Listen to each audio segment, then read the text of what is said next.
Today we're going to be discussing some further updates on the Arizona Coyotes arena situation. Is the city of Glendale bluffing? Would they have to relocate, or what are their options here? We have another take I want to look over for that. We also have several signings and a major retirement from goaltender Henrik Lundvist. All that coming up next.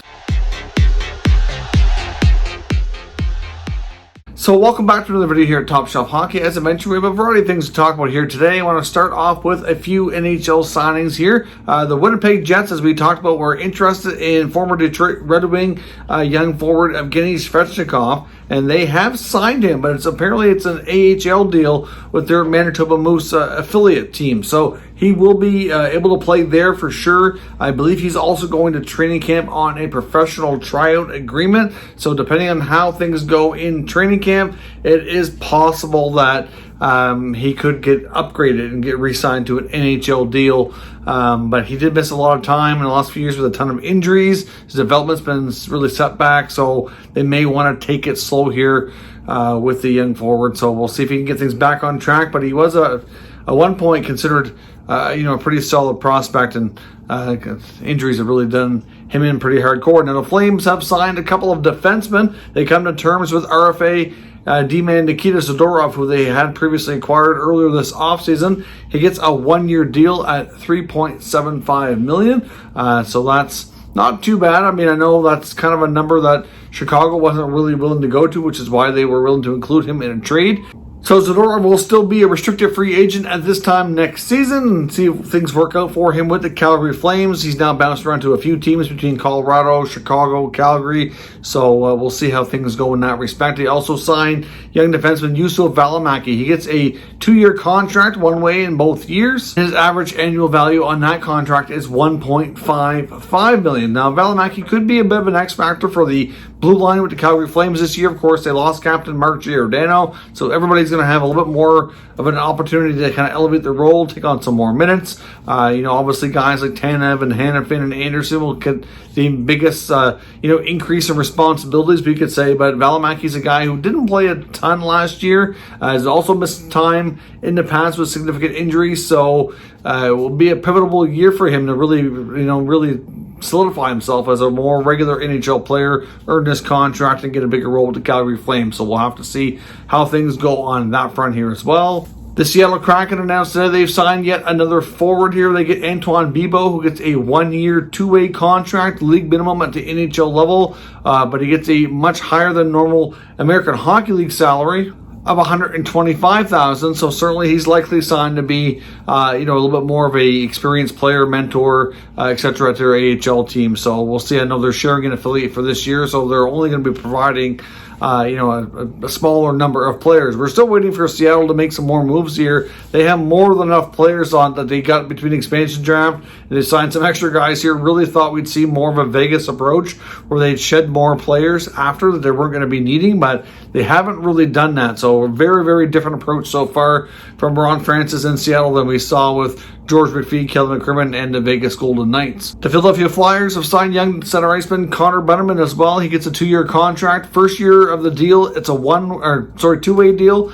Year 2, it's a 1-way, league minimum at both years. So, the young center iceman will be looking for a bigger role with the Philadelphia Flyers if possible. I know they are still possibly making some moves this offseason. They've done quite a bit to change things up, and they certainly have a few other young players for him to compete with for playing time. So we'll see how that goes. Now, we also have news from the St. Louis Blues organization that they're going to be doing a jersey retirement later on this season. Chris Pronger, the longtime defenseman, one of the better defensemen to play in his era for sure. The number 44 for Pronger is going up into the rafters with St. Louis.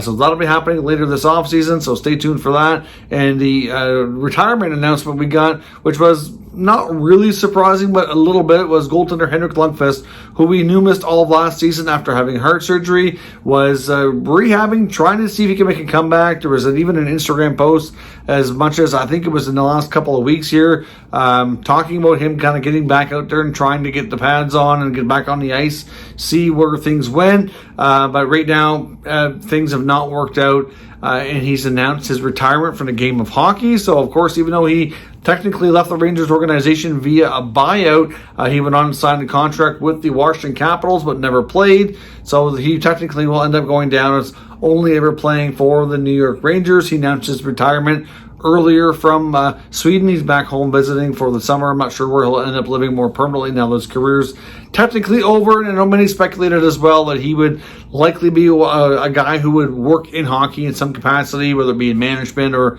something to that effect. So we'll see what the future holds for King Henrik. I know that the Rangers have already announced that they're going to be retiring his number. So number 30 for the King will be going up to the rafters later on this season here as well. So a couple of major jersey retirements to look forward to in the upcoming 2021-22 NHL season. Before we jump into the Arizona segment, I do need to pause for a moment and acknowledge our channel sponsor, Manscaped. Now, before we jump into today's trade talk, I do want to pause for a moment and acknowledge our channel sponsor, Manscaped. Top Shelf Hockey is proud to be sponsored by Manscaped. Of course, with Manscaped, we have a special offer here for all Top Shelf Hockey viewers where you can get 20% off and free shipping on all orders at manscaped.com. Now, of course, Manscaped just launched a brand new Lawnmower 4.0 trimmer, which is a fantastic product.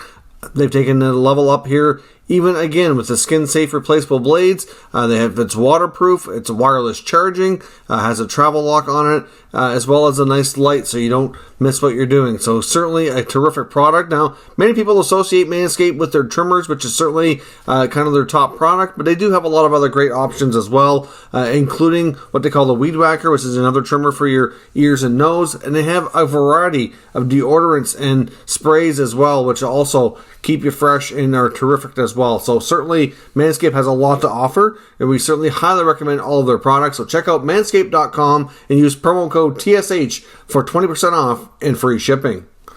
So thanks very much for watching that promotional video. I do greatly appreciate it. Just keep in mind as well, we still have a little bit of time left on our merchandise sale that's going on right now. Applies to all merchandise. It's been mostly hoodies that have been selling so far. I will give you a graphic up here on the screen so you have the promo codes if you want to make a purchase if you haven't already done so. I certainly appreciate all the latest support between merchandise sales, the super thanks we've been getting, and just overall general subscribers and memberships, everything. It's just all been phenomenal. And again, just want to thank you for your wonderful support and generosity as of late. Now, onto the Coyotes situation. I know we talked a bit about this in the last day or so after the news broke with the story from The Athletic and Katie Strang, how the Coyotes are basically being evicted from Gila River Arena after the upcoming season. They got one more year left and they have to find a new home. And I know there's already some saying that they think that the city of Glendale is using this as a negotiation tactic. I know even Gary Bettman himself mentioned that when he was asked for comment on the situation. I was just listening to the latest podcast on the DFO rundown from Frank Saravalli and Jason Gregor. I always curious to see what Frank has to say about some of these hot topics.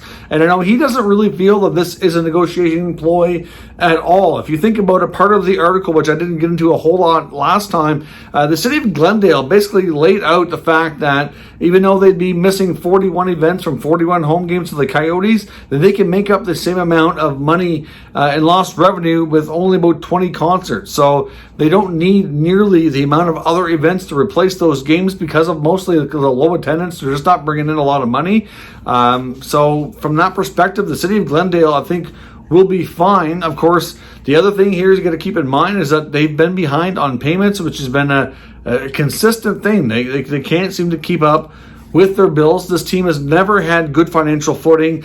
Pretty much the duration of their time in the desert. And, I know the ownership group there, led by Alex Marullo, is committed to keeping the team in the Arizona state, which is certainly, I understand. And you know what? For the fans that they do have, the hardcore fans, I do legitimately feel bad and hope they figure out a way. I know talking to some of the locals and people that watch the channel, listen to the comments, seem like they should be more like either in Phoenix like they were originally. And this arena is just really poorly placed, which has had a major impact on its, allure and people wanting to go to the games.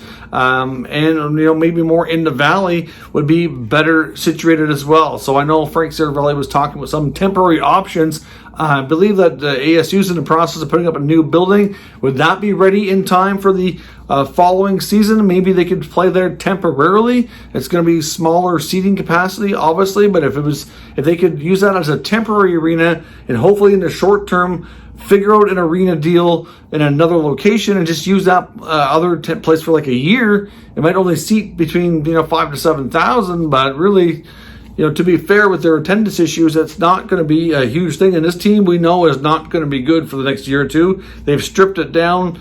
They've moved out a lot. It's not about that right now. It's about restocking for the future. So clearly that's a bit of an issue. So ultimately, that might be a possibility. Maybe they work out something more like in Tempe that they were looking at before. But it seems like they're looking for taxpayer dollars to help fund a lot of the stuff. And I'm just not really convinced and sure that they're going to get it. Now, another scenario here that Frank ran as a possibility, something he feels based on all locations, which I mentioned in the other video as well, if you look at where could they go if they did come to the point that they had to move, a lot of people would love to see them go to Quebec City, and I would be top of that list. I'd love to see them go to Quebec City. That would be awesome, I think, for that area. But think about it, like I mentioned, the NHL just finally got parity between its Eastern and Western conferences with 16 teams in each. They're not going to want to move a Western team to an Eastern Conference city, ideally. So, but that said, you have a place like Houston, who we know wants an NHL team. They have an owner there that owns the NBA Houston Rockets, who have made it known publicly and privately with the NHL that he would love to have an NHL team, and he has a lot of interest in that. So, that wouldn't be too difficult for them to work out as well, especially if they have a year to get everything ironed out. Maybe they go to Houston temporarily while they continue to find an arena deal in Arizona. But then if they do that and things work well, it could be a win-win. Maybe the Houston ownership group can show the NHL just how well they can do and to support a team and all that, so that when the next opportunity for a full-time team comes up, they would get it. So there's that. And then at the same time, they could use that while they're looking for their permanent home in Arizona. And then if they get it done properly in the right location, the team can go back and survive and hopefully do well. But if he goes to Houston and they're struggling at all to get that arena deal in place, and it's going well in Houston, do they go back is the question. So I don't know how that would work out, but it certainly could be, they could be a player in this, depending on where things go. I know they also mentioned, Jesse Gregor mentioned Kansas City as another possibility as well. Certainly has a decent arena there too. Some of these other places, they might need to be renovated and tweaked to kind of fit the NHL, but at least there's something in place where it wouldn't take an exorbitant amount of time, like a couple of years, to get a place off the ground and completely started and from scratch like you did with a regular NHL arena, right? So it's a tough situation overall. I'm not sure how this is going to work out, but I don't really see a scenario where they do work out something with Glendale, but I wouldn't completely work it out or rule it out in a sense, because if they do figure out a new arena in the short term, maybe the city of Glendale would work with them on a short-term temporary basis just to allow them that extra leniency to get to the new home. But they need to get that new home figured out and fast, I think, for that to have any chance of happening. The longer this drags out, to me, the much more likelihood that they're not going to be able to do any kind of extension. They're going to have no choice but for sure to leave that arena, like we said already, and they're going to have to go somewhere else, at least on a temporary basis. But I do agree with Frank and Jason on his podcast that they're going to end up staying west. It just makes sense based on the logistics of geographic locations. So we'll see what happens. But let me know your thoughts on the Coyotes situation. What do you think is a good short-term solution here? I think we talked about in the last video and got enough comments from especially the local viewers and people down there that know the area better than I do, where they need to be to make it successful, or at least have his best chance to be successful. But can they get to that point is the question. And how do they do that? And what's a temporary solution to help kind of put the Band-Aid on, and so to speak, stop the bleeding so they can get to that and hopefully get it all done. So let me know your thoughts down below. We'll discuss further. If you're new to this channel, make sure you subscribe and stick around. We'll keep you up to date with all the latest news, rumors, and analysis on all 32 NHL teams. Of course, as in case you already clued in here, we're not in our normal location. I'm still on vacation, but in the next video you see should be from home, a bit more of a normal setup. So stay tuned for that in the next day or so. Thank you for watching, and I'll catch you next time.